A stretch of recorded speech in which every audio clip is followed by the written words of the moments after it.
Ada tarian yang memukau mata dan ada tarian yang sebenarnya mendidik jiwa buat yang memerhati dan mengamati.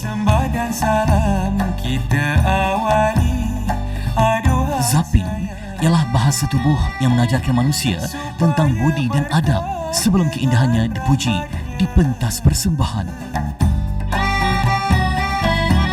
Menariknya, banyak nama Zapin yang lahir daripada tempat ia berakar dan berkembang. Zapin Padang Sari misalnya mengambil nama daripada Kampung Padang Sari di Batu Pahat, Johor.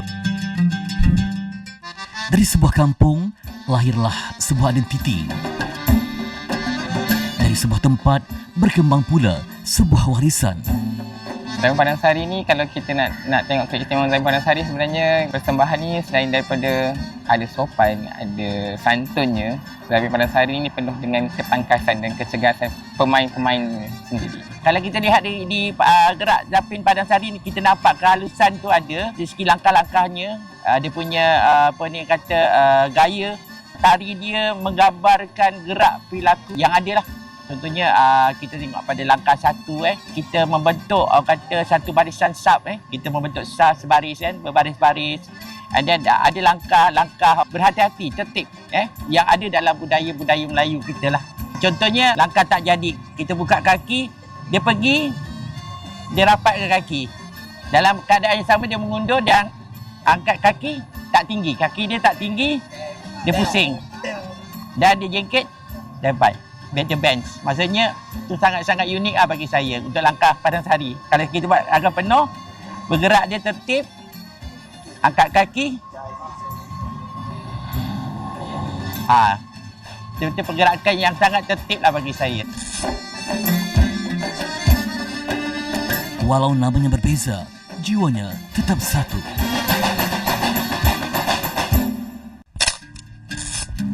Macam mana ni Ashraf? Sekali lagi macam mana? Okey, gerak pertama, kita akan ambil gerak Melayu Johor. Melayu Johor, kaki kiri akan ke depan. Tapi secara bersilang. Dua, tiga.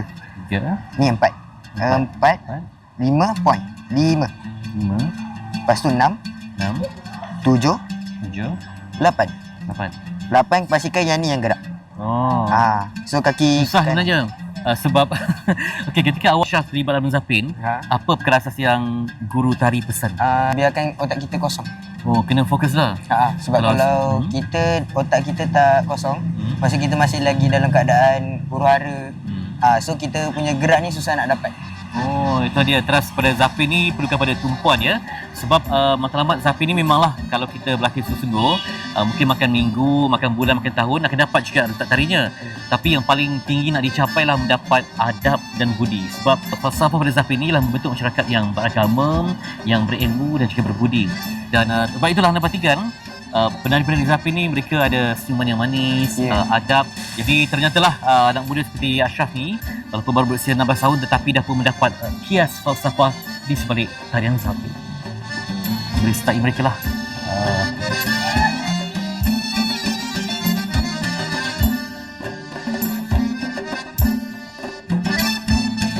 Dalam Zapin, langkah bukan sekadar perlu tepat, hati juga perlu tertib dan tunduk hormat. Adab, kena hormat semua orang. Hormat orang tua lah. Dia macam kena, kalau buat salah kena minta maaf. Tak ada macam ejek-ejek orang kalau buat salah. Kalau pergerakan orang tu macam lain sikit, kena tolong, kena bantu. Seorang anak murid belajar merendahkan ego di hadapan gurunya. Seorang guru pula menyampaikan ilmu dengan sabar. Kerana yang diwariskan bukan hanya gerak tari tetapi juga sebuah akhlak. Okey, yang itu tak kena betulkan, dia tak perlu ke belakang sangat. Orang dulu tak menari sampai ke belakang sangat, kita bawa so tak nak. Maksudnya kita hanya sekadar sikit saja. Dari segi adab berguru, kalau kita lihat memang perlu kita ada guru. Kalau kita tak tanpa guru, kita akan tersasar. Maksudnya pergerakan dia, apa penghayatan dalam gerak tu sendiri kita tak dapat menjiwai dia. Jadi bagi saya, kita perlu ada guru bila kita nak belajar sesuatu. Jadi baru kita ada adab. Kalau pantang larang dari segi kelas ataupun dalam sisi budaya dia, kita menjaga adat dari segi pergaulan. Contohnya tak semestinya kita nak bersentuhan, tak boleh. Dari segi hukumnya memang tak boleh.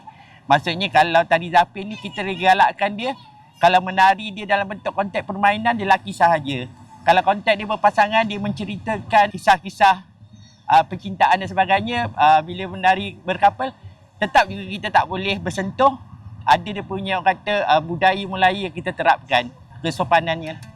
Sesama pezapin, tiada siapa yang mahu mendalui kerana yang diraikan bukan kehebatan seseorang, tetapi keserasian bersama. Setiap langkah saling melengkapi, setiap gerak saling menghormati. Barangkali disitulah keindahan zapin. Ia tidak hanya mengajar ke mana kaki harus melangkah, tetapi bagaimana hati harus dibawa. Apabila musik berhenti dan pentas kembali sunyi, yang terus hidup bukan sekadar sebuah tarian, tetapi budi yang ditinggalkan, adab yang diwariskan dan nilai yang terus menari dari satu generasi kepada generasi yang berikutnya.